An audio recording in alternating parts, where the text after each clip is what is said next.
Key Hunters, Chapter 6. Cursed, Evan and Cleo said at once. Ever since we've had it, the Moonstone has brought nothing but trouble, Lady Musgrave said. What sort of trouble? Artie asked. The Cardinal tapped his wooden leg. In the span of 3 years, I lost my leg to a Bengal tiger and a dozen ships to pirates. Now, my daughter has fallen ill on the eve of her wedding. I suppose it's best the stone is gone. Evan scribbled in his journal. We're sorry for your loss, Artie said. Can you tell us about the Moonstone? Musgrave nodded. For starters, it's actually a diamond. I thought moonstones were opals, Artie said. Watson woofed in agreement. This diamond is called the Moonstone because it changes depending on the phase of the moon, Lady Musgrave said. How does it do that? Cleo asked. It's a mystery, Colonel Musgrave said. When the moon is full, the diamond glows a brilliant white. When the moon is dark, it turns gray, almost black. I got it as a payment for a large shipment of silk. It's as large as a baby's fist and flawless. Queen Victoria planned to have the stone put on a crown. It would have made her other jewels seem tiny. But when the queen saw the diamond change color, she no longer wanted it, Lady Musgrave said. She believes that jewel is evil. Nonsense, Colonel Musgrave muttered, tucking some papers into a folder. The top sheet read Bank of London and was stamped Loan Past Due. I'm afraid we'll have to speak with your guests to get to the bottom of this, Artie said. Of course, Colonel Musgrave said. There aren't many people here, though. Most are due to arrive tomorrow. Who was in the house when the Moonstone disappeared? Evan asked. Colonel Musgrave stroked his mustache. My wife and I were here, and my daughter Beatrice, who was the last to see the Moonstone. Her groom, Richard Cunningham III, was on the 3rd floor, Lady Musgrave said. He agreed to stay up there. It's bad luck to see the bride before the wedding. Wealthy family indeed, whispered Colonel Musgrave. His eyebrows wiggled up and down like two excited caterpillars. What about Kumar? Cleo asked. Kumar is always here, said Colonel Musgrave. Was anyone else in the house? Artie asked. Colonel Musgrave thought for a moment. Only Chef Lilith. She's been working in the kitchen. How many people know you keep the stone in the house? Evan asked. Great Scott, Colonel Musgrave said. We don't keep the Moonstone here. We keep it in the Bank of London. We brought it out of the vault just for tomorrow's affair, Lady Musgrave said. It was to be a surprise at the wedding. Unfortunately, we were the ones who were surprised, Colonel Musgrave said. He limped around the desk and leaned against it.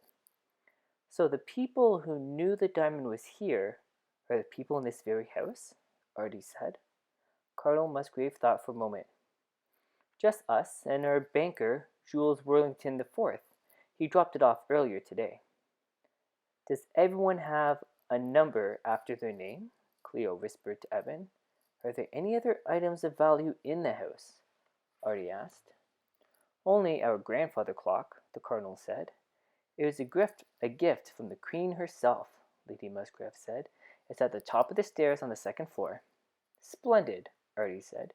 If you don't mind, we'll start by questioning your daughter. Oh, can't you let her rest?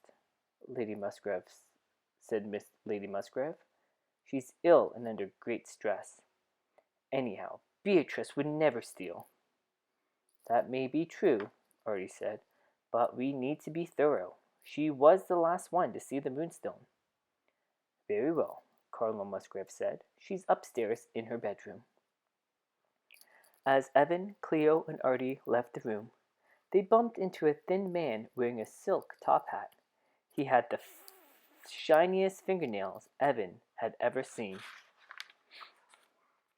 You must be the detectives, said the man, shaking their hands.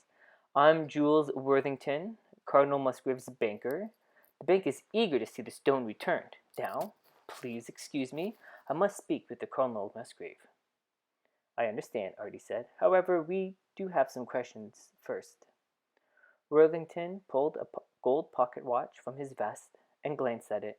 I don't have much time, he said, tapping his well-shined shoe on the marble floor.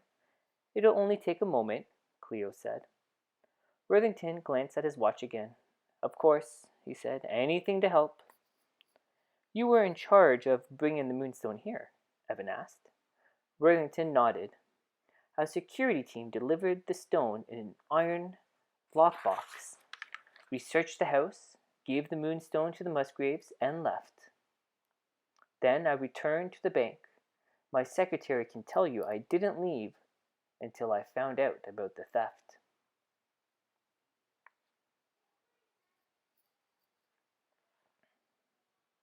Evan jotted a few notes.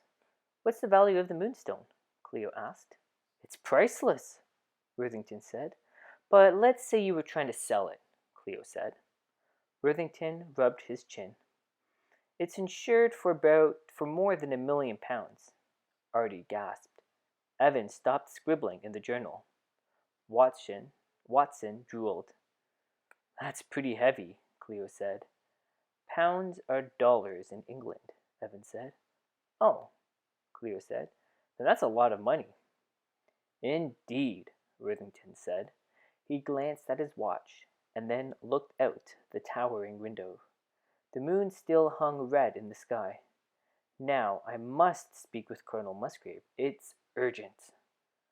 Do you mind if we ask why? Evan said. I'm going to insist on removing the grandfather clock from the house and securing it in our vault, Worthington said.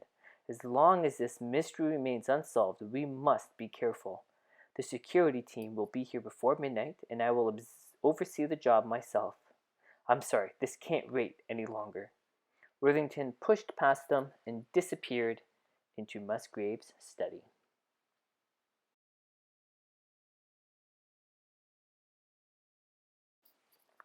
Chapter 7. When they found her, Beatrice Musgrave was lying across her bed in her nightgown. She coughed into a lacy white handkerchief.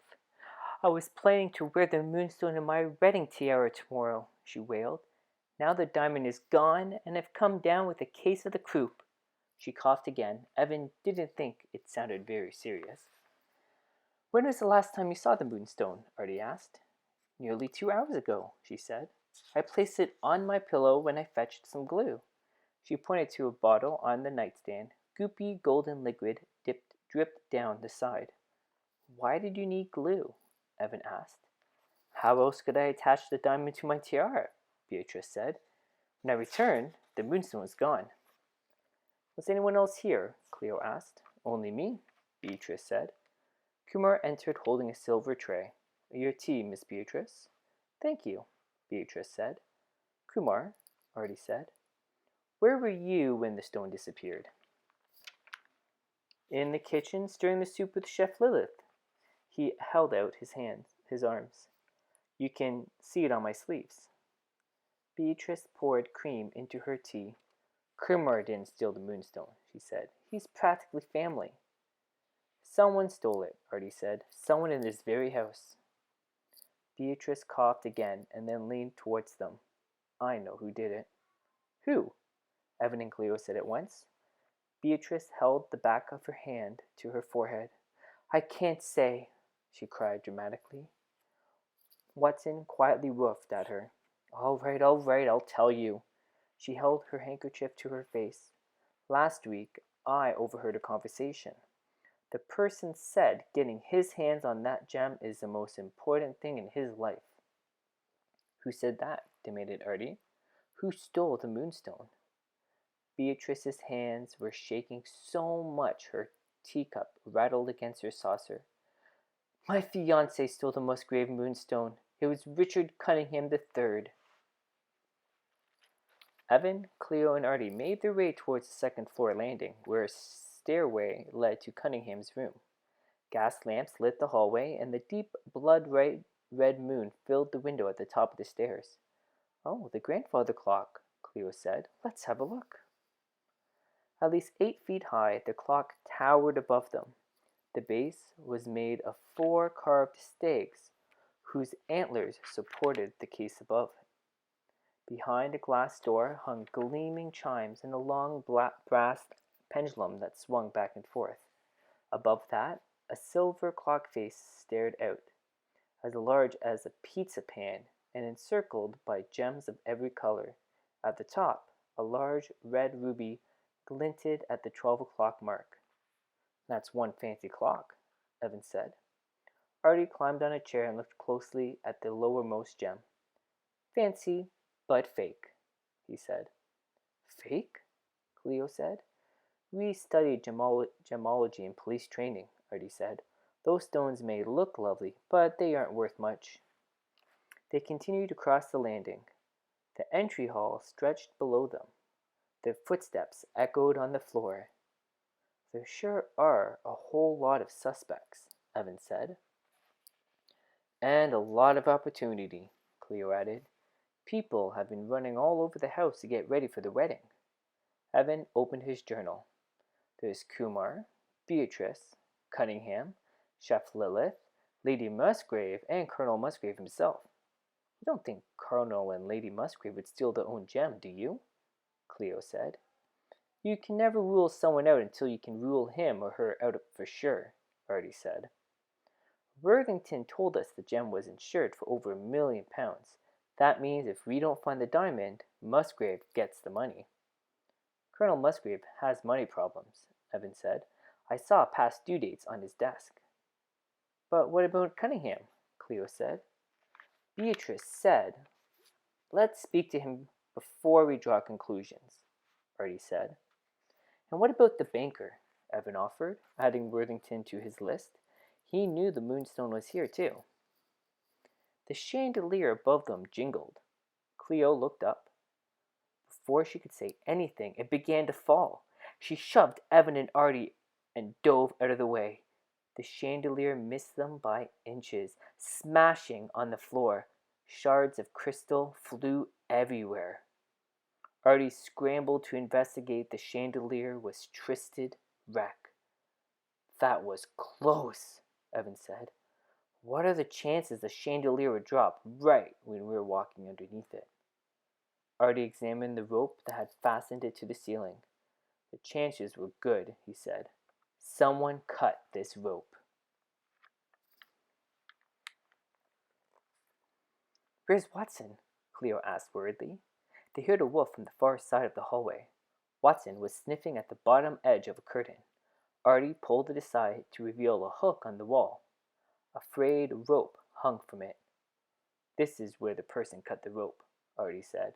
They must have escaped out this open window. They looked out. A narrow ledge wrapped around the building. Probably a good thing they're gone, Cleo said. If they cut the rope, it means they're holding a knife. She moved close to Evan. Do you really think solving this crime will help us get out of this crazy book? She whispered. There's only one way to find out, Evan said. And remember Miss Hillard's letter. Keep your eyes open for a key and anything that might help us find her. One thing's for sure, Cleo said. What's that? Evan said. You're doing a great job proving you're not totally fragile.